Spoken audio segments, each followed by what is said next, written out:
Being mindful, क्या ये term आपने सुनी है कहीं पर? जी हाँ, ज़रूर सुनी होगी। ज़्यादातर योगा गुरुज या मेडिटेशन एक्सपर्ट्स इसके बारे में बात करते हैं। Just stay in the present, be aware of what you doing. अगर आप सांस ले रहे हैं तो अवेयरनेस के साथ सांस लीजिए। तो जब हम सांस लेने की प्रक्रिया, जिसे हम ब्रीदिंग कहते हैं, जब उसमें माइंडफुलनेस आ जाती है तो उसको हम लोग प्राणायाम कहते हैं। और प्राणायाम के जो जो थेरेपेटिक बेनिफिट्स हैं वो आप जानते ही हैं। यानी माइंडफुलनेस जब ब्रीदिंग में चली जाती है तो वो थेरेपेटिक बन जाती है। तो इस माइंडफुलनेस का स्पीच एंड हियरिंग में क्या कोई रेलेवेंस है? बहुत बड़ा रेलेवेंस है।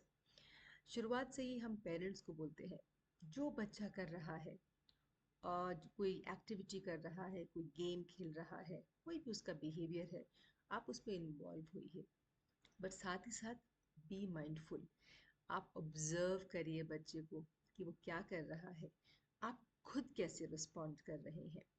और पेरेंट्स भी माइंडफुल रहें कि वो क्या कर रहे हैं।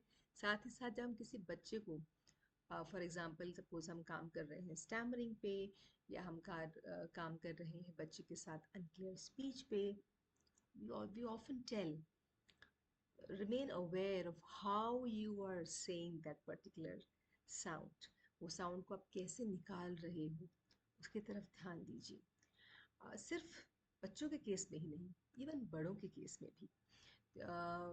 पार्किंसंस के केस में अगर आप काम करते हैं, जैसे हम लोग जब कार्य करते हैं तो हम ये टर्म बार बार इस्तेमाल करते हैं कि अपने बिहेवियर को अपने कंट्रोल में लाइए। Tell yourself what you have to do, be mindful of what you have to do, what you are doing। तो ये माइंडफुलनेस जो है वो व्यक्ति के सारे डेवलपमेंटल डोमेन्स जितने हैं उन सब में इसका रेलेवेंस है।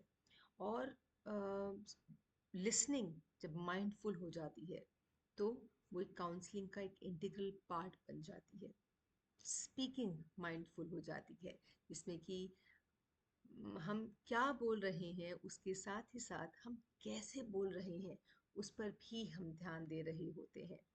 हम सोशलाइज जब कर रहे हैं तो क्या हम दूसरों की जो क्यूज़ हैं, नॉन वर्बल क्यूज़ हैं, जो बॉडी क्यूज़ हैं, क्या हम उनको रिसीव कर पा रहे हैं? क्या हम उनके इमोशंस के लिए माइंडफुल हैं?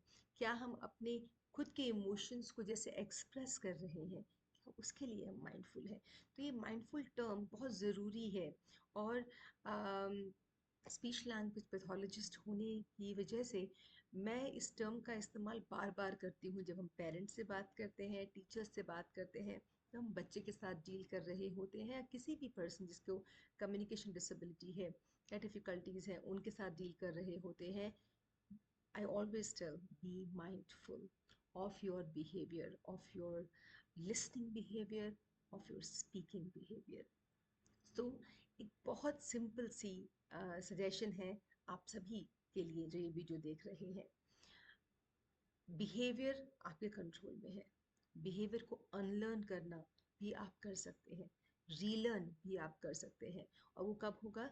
जब आप अपने बिहेवियर के प्रति अवेयर हो जाएंगे, माइंडफुल हो जाएंगे। तो इस आशा के साथ कि आपको ये वीडियो पसंद आएगा और इस वीडियो को आप शेयर करेंगे, लाइक करेंगे, सब्सक्राइब करेंगे मेरे यूट्यूब चैनल को। मैं लेती हूँ आपसे विदा। Remember, be mindful. धन्यवाद।